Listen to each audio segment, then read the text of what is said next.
আচ্ছা, আমরা তো রথযাত্রা সকলেই উদযাপন করি, কিন্তু রথযাত্রার আগে তো একটা মহাপর্ব চলে, স্নান যাত্রা পর্ব। শ্রী জগন্নাথ দেবের স্নান যাত্রা, যে স্নান যাত্রাকে স্নান পূর্ণিমা বা দেব স্নান পূর্ণিমাও বলা হয়। প্রথমে জগন্নাথ, তারপর বলভদ্র এবং শেষে সুভদ্রাকে পুষ্পাঞ্জলি দিয়ে পুজো করেন মন্দিরের সেবায়েতরা। এরপরে তিন ভাই বোনকে নিয়ে যাওয়া হয় স্নান বেদিতে মহা স্নানের জন্য। চামর, তালপাতা ইত্যাদি দিয়ে তিন দেবতাকে বাতাস করা হয়, মঙ্গল আরতি, সূর্য আরাধনাও করা হয়। আর তারপরেই মহা স্নানের জন্য প্রস্তুত হন তিন ভাই বোন। এই আজকের দিনে মন্দিরের দক্ষিণ দিকে একটি কুয়ো, সেই কুয়ো থেকে 108 ঘড়া জল তুলে সেই জলে স্নান করেন এই জগন্নাথ, বলরাম, সুভদ্রা। কথিত আছে 108 ঘড়া জলে স্নান করার পর জ্বর আসে তিন ভাই বোনেরই, তাই টানা 15 দিন তাদের মন্দিরের একটি অন্য ঘরে আলাদা রাখা হয়। তখন কিন্তু পুণ্যার্থীরাও যেতে পারেন না তাদের কাছে। তারপর তারা নানা বেশভূষায় সুসজ্জিত হয়ে সকলের সামনে ধরা দেন 15 দিন পর। পালিত হয় রথযাত্রা। চলুন এবার স্নান যাত্রার কিছু ছবি আজকে একে একে দেখব সন্তুর সঙ্গে। উত্তরে যে স্বর্ণকুয়ো রয়েছে সেই স্বর্ণকুয়ো থেকে 108 ঘড়া জল এনে স্নান করানো হয়। কিন্তু স্নান করানোর সময় গোটা পুরী জুড়ে কি ছবি ছিল? গোটা পুরী জুড়ে ছবি ছিল, একদিকে যেমন রথের কাজ, রথ তৈরির কাজ চলছে, ঠিক অন্যদিকে স্নান যাত্রাও চলছে।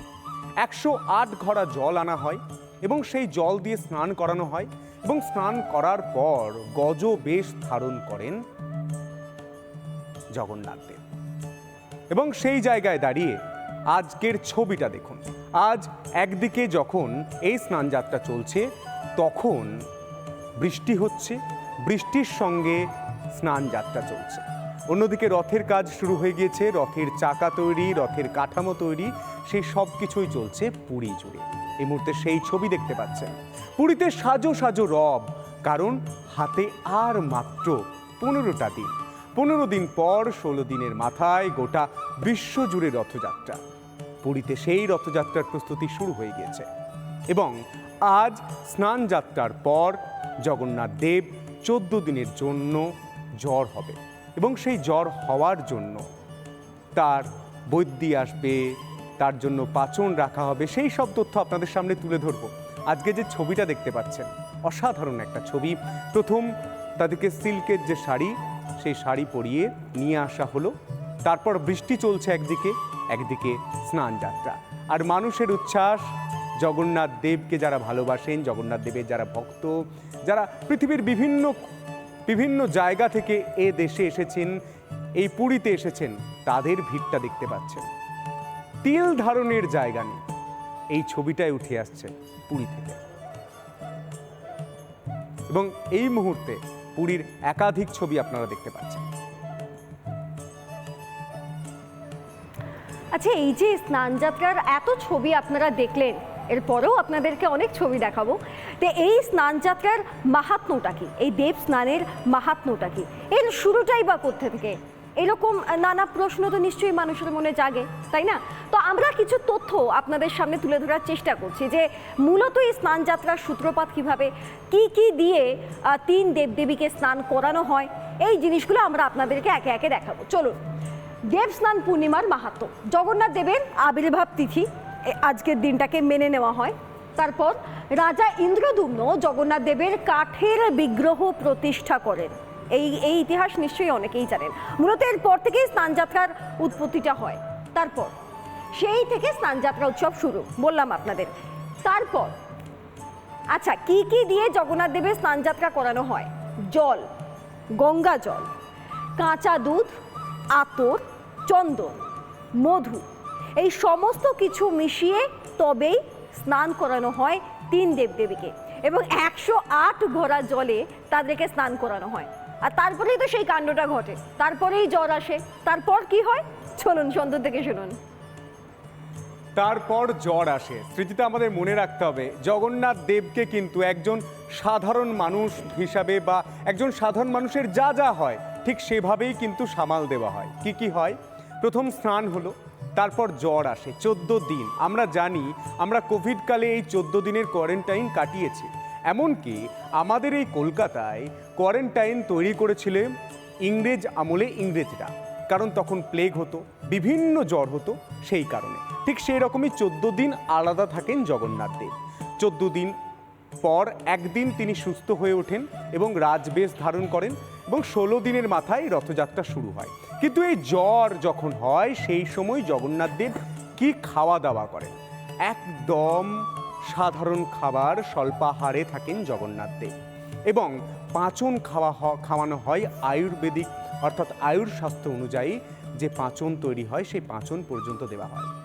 গোটা বাংলার মানুষ, গোটা দেশের মানুষ, এমনকি সৃজিতা তুমি আমি জ্বরে পড়লে ঠিক যেভাবে আমাদের সুস্থ করে তোলার প্রক্রিয়া শুরু হয় ঠিক সেভাবেই জগন্নাথ দেবকেও সুস্থ করে তোলার প্রক্রিয়া শুরু হয় পুরী জুড়ে। তবে এই স্নান যাত্রা শুধুমাত্র যে পুরীতেই হয় তা নয়, এই স্নান যাত্রা আমাদের রাজ্যের বিভিন্ন প্রান্তে হয়। মাহেশে হয়, আপনারা সবাই জানেন মাহেশের রথযাত্রার কথা, মাহেশের স্নান যাত্রার কথা। প্রচুর মানুষ সেখানে ভিড় জমান এবং প্রচুর মানুষ উদ্গ্রীব হয়ে থাকেন এই দিনটার জন্য। এত ভিড় হয় যে রাস্তা দিয়ে গাড়ি চলাচল বন্ধ করে দিতে হয়। এই সুন্দর মুহূর্তটাকে তারা শুধু উপভোগ করতে চান। তো যারা এই মাহেশের স্নান যাত্রায় গিয়ে উপস্থিত হন, যারা মাহেশের স্নান যাত্রায় থাকে, ওই মুহূর্তটাকে যারা উদযাপন করেন, তাদেরই কারোর সঙ্গে আমরা কথা বলেছিলাম। তারা কি বলছেন আগে একবার শুনুন। পশ্চিমবঙ্গের গর্ব, আমি এই শহরেরই মেয়ে, এই শহরেরই বউ। আমরা প্রায় দিনই আসি জগন্নাথ বাড়িতে। আজকের দিনটা না আসলে হয়তো আমাদের মিস হয়ে যেত, এত বড় অনুষ্ঠানটা আমরা দেখতে পেতাম না, কারণ পুরীতে গিয়ে তো দেখা আমাদের সম্ভব নয়। তাই আমরা এখানেই আসি প্রত্যেক অনুষ্ঠানে। আজকে এখন এসছি, কখন বাড়ি যাবো জানি না। সারাটা বছর যেন ভালো যায়, সবার মঙ্গল কামনা করি, নিজেরও মঙ্গল হোক, ভালো হোক, সবার মনে বাসনা পূর্ণ হোক। জগন্নাথ দেবকে কি দিয়ে স্নান করাবেন? আমি আজকে দুধ নিয়ে এসেছি আর গঙ্গা জল নিয়ে এসেছি। আচ্ছা, শুধুমাত্র মাহেশ নয়, কলকাতার ইসকনেও আজকের দিনে স্নান যাত্রা উৎসব পালিত হয়। ঠিক একইভাবে আপনাদেরকে সেই ছবি আমরা দেখাচ্ছি, একেবারে শঙ্খের মাধ্যমে, বড় বড় শঙ্খ, সেই শঙ্খের মাধ্যমে তিন দেবদেবীকে অর্থাৎ জগন্নাথ, বলরাম এবং সুভদ্রা তিনজনকে স্নান করানো হয় মহা সমারোহে। প্রত্যেকটি আচার রীতি মেনে ইসকনে এই স্নান যাত্রা উৎসব পালিত হয়। এবার আপনাদের মনে তো প্রশ্ন জাগতেই পারে যে জগন্নাথ মন্দিরের যে স্নান যাত্রা অর্থাৎ পুরীর যে স্নান যাত্রা, সেই স্নান যাত্রার সেখান থেকে শুরু হয়ে এত দিকে ছড়িয়ে পড়লো কিভাবে, বিভিন্ন প্রান্তে কিভাবে হয়। তবে সেটা বলার আগে আপনাদেরকে একটা ছোট্ট করে একটা বিষয় জানিয়ে রাখি যে এটা কথিত আছে, অনেকেই বলেন যে জগন্নাথ দেব মাহেশে স্নান করেন আর খাওয়া দাওয়া করেন পুরীতে, যদিও এগুলো সবটাই কথিত বিষয়।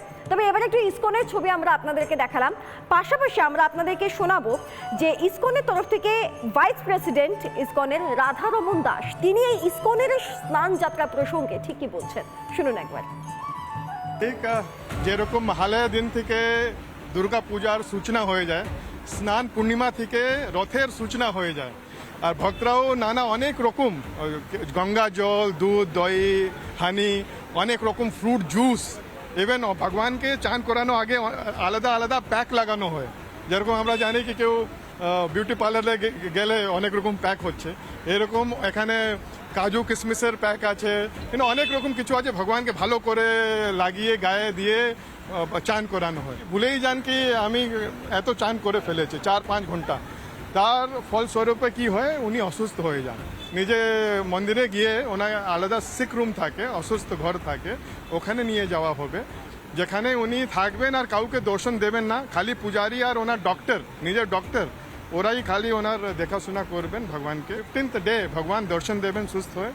আর 16th ডে এটা হচ্ছে রথযাত্রা দিন, ভগবান নিজের মন্দির আরাম ছেড়ে উনি রাস্তায় নেমে আসবেন সবাইকে জবরদস্তি কৃপা দেওয়ার জন্য।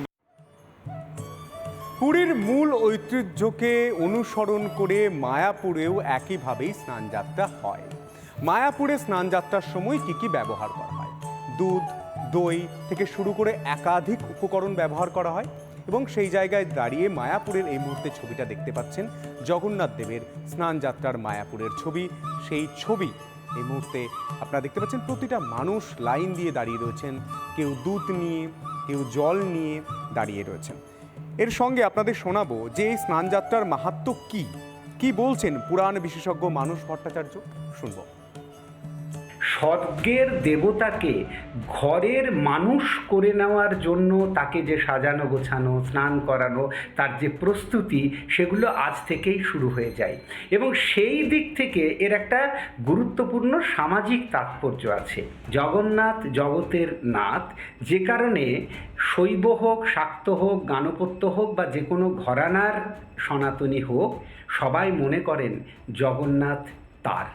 আর এটাই জগন্নাথ দেবের স্নান যাত্রার থেকে সেই ভাবনার, সেই আধ্যাত্মিক চর্চা, সেই লৌকিক পরম্পরা এবং সেই সামাজিক যে বৈশিষ্ট্য, যে শবর সংস্কৃতি, অন্তজ সংস্কৃতির সঙ্গে উচ্চবর্ণ, তথাকথিত উচ্চবর্ণের সংস্কৃতির যে মেলবন্ধন, সেটা দেখা যায় স্নানযাত্রার মধ্যেই। মানুষবাবু যে কথাটা বলেন খুব গুরুত্বপূর্ণ, যে জগন্নাথকে সকলেই মনে করেন যে জগন্নাথ তাঁর, জগন্নাথ সবার, তথাকথিতভাবে বলতে গেলে সকল শ্রেণীর মানুষের জন্য। তবে এটা তো গেল নয় জগন্নাথ দেবের স্নান যাত্রা নিয়ে কথা, যেখানে পুরীতে আপনারা দেখলেন, আপনারা মাহেশে দেখলেন, আপনারা ইস্কনে দেখলেন, সবটাই তো হলো, আপনারা মায়াপুরে দেখলেন। কিন্তু আপনারা কি জানেন যে কালীঘাটের মাকেও আজকের দিনে স্নান করানো হয়? হ্যাঁ, এবং যেটা মনে করা হয় যে এই তিথিতেই মায়ের আবির্ভাব হয়েছিল, আর তাই জন্য আজকের দিনেই কালীঘাটে কালী মাকেও আজকের দিনেই স্নান করা হয়। এই দেব স্নানের পূর্ণ তিথিতেই এই উদযাপন, এই অনুষ্ঠান, এই আচার পালন করা হয়। সেই ছবিটাও আমরা আপনাদেরকে দেখাচ্ছি এবং আজকের দিনে কি পরিমাণ ভিড় হয় কালীঘাটে, সেই ছবিটাও আপনারা একবার দেখুন। তবে শুধুমাত্র কালীঘাটেই নয়, আরও আরেকটা জায়গায় হয় এবং সেখানকার আরও কিছু তথ্য জানলে আপনারা অবাক হবেন। চলুন শুনবো একবার সন্তোষ। স্নানযাত্রার দিনই বেছে নিলেন রানী রাসমণি। কেন? কারণ দক্ষিণেশ্বরে ভবতারিণী মন্দির প্রতিষ্ঠার জন্য, এবং আজকের দিনেই তিনি প্রতিষ্ঠা করেছিলেন মা ভবতারিণী মন্দিরে। এবং পুরোহিতদের স্বর্ণ মুদ্রা তিনি দান করেছিলেন। অন্ন ভোগ আজকের দিনেই এই দক্ষিণেশ্বর মন্দিরে প্রত্যেকেই পেতে শুরু করেছিলেন। এবং এই মুহূর্তে যে ছবিটা দেখতে পাচ্ছেন, সেই ছবি, অর্থাৎ আজকের দিনে বিশেষ পুজোর আয়োজন করা হয় এই দক্ষিণেশ্বর মন্দিরে। এই দক্ষিণেশ্বর মন্দির প্রতিষ্ঠা যখন করছেন রানী রাসমণি, তখন সমস্ত পুরোহিতদের সঙ্গে নিয়ে স্বর্ণমুদ্রা তিনি যেমন দান করছেন, ঠিক সেরকমই অন্নভোগও কিন্তু শুরু হয়েছিল। এর পাশাপাশি আমরা যদি বেলুর মঠের দিকে নজর রাখি, বেলুর মঠে শ্রীরামকৃষ্ণদেবের যে পুত অস্থি যে কৌটোতে রাখা হয়েছে, তা মন্দিরের চূড়া থেকে নামিয়ে স্নান করানো হয় আজকের দিনে। স্নান করান রামকৃষ্ণ মঠ ও মিশনের প্রেসিডেন্ট মহারাজ স্বয়ং।